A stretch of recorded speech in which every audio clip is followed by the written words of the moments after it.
guys? My name is Nate Hamilton. I'm in love with drifting, and I also own and operate 144's print house and race studio.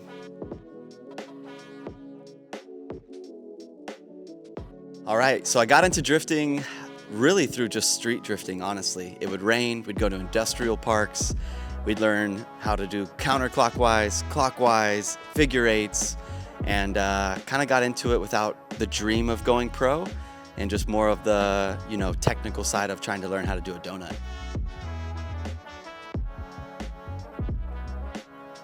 Man, my biggest influence, I do truly remember, and I try to carry this as much as I can as far as style and, selection of wheels or body kit. It was I really wanted to do my own thing and have no real inspiration.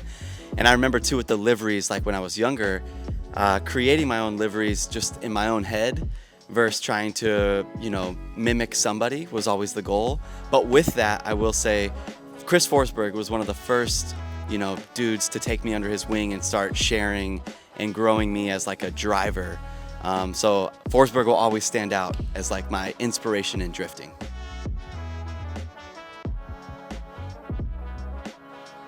Man, this one's tough. So when we talk about drift chassis, it's I have been in a 240 for 11 years or something. So this was where I started street drifting in an S13, went pro in an S13, and just as of recently, I was able to start driving some BMWs, and obviously with the new GR86 debut coming up. So I'm starting to I think hopefully a GR86 is my goal. All right, so different disciplines for different timing. I do find myself handbraking more than the flick in, but also the flick in comes on lap 8 when you're comfortable. So as a driver, it's way more enjoyable to flick in, but I think for the most part, I'm handbraking in a lot of the times.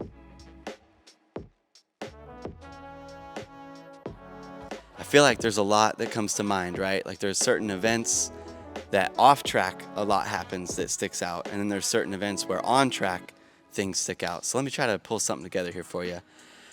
I think the answer to it would be Road Atlanta, right? Being that the track itself is super gnarly and off track in the pits is super fun. So I have some of the most memorable moments at Road Atlanta, would be the simple answer. Other than that, I know Mondello Park in Ireland was epic, and that was super iconic. And driving that was challenging, so that one was up there on the list for sure. All right, 144's print house and race studio. So basically, originally I started this to take a break from drifting. So if you guys remember in 2016 to 17, those were my last Formula Drift moments. And I wanted to go back as a pressman and just screen print t-shirts and just really breathe, right? I traveled so much through pro racing that if I just stayed home for 2 months straight, I was really able to get grounded again. In this, the shop evolved from just screen printing for fencing companies and lawn mowing companies to some of the top athletes in motorsports. So in a way, the printing brought me back into drifting.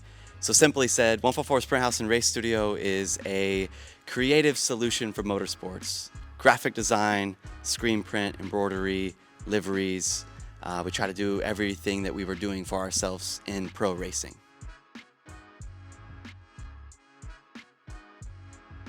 Is this bad, Cody? Is this sound we got Johan tearing something up in there? Yeah, dude. So let's talk about trends, right? So, I personally enjoy when people create their own trends.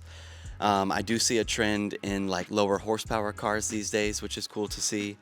But yeah, man, set your own trends, right? Don't follow anything. And then this gives more flavor to drifting overall. So word of advice, screen printing, clothing. It takes a lot to move product, right? So when you start selling your own brand, just know that some of the top dudes take time to get rolling. So you kind of gotta drop some lines, believe in your own stuff. And then in this, if you can plan ahead as far as the production side, it helps a lot, right? Needing something tomorrow will always kind of give what you get, right? If you need it tomorrow, the quality may be what it is, right? If you need it in a month, you can plan ahead, properly get the artwork set and really capitalize on quality goods. So I think planning ahead and believing in your own product over time is how I've seen people win.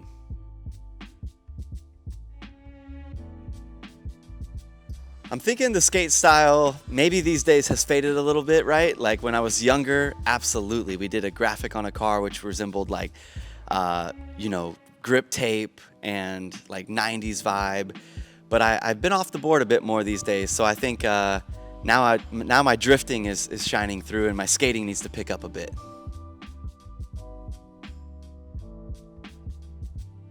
Okay, so this one comes from a straight driver perspective, so I know the logistics behind what I'm about to say may not make a lot of sense, but in my head, I'm imagining, let's think of a glorified, like a two times go-kart track, right? So like a pretty good track, and you have your NASCAR pit stops, and the reward and the scoring is based on how many laps and proximity, so you're racking up points versus the seat time. So for example, as a driver, I think people have done the math on like an FD year and how much time you get behind the wheel. And so in my head, I just want to drive more. So if there was a series where you were rewarded staying in the car and taking more and more laps, and somehow the logistics works out with tire and fuel, that's what I really want to see, and that's what I would love to eventually create, is just more seat time equaling more results in a series.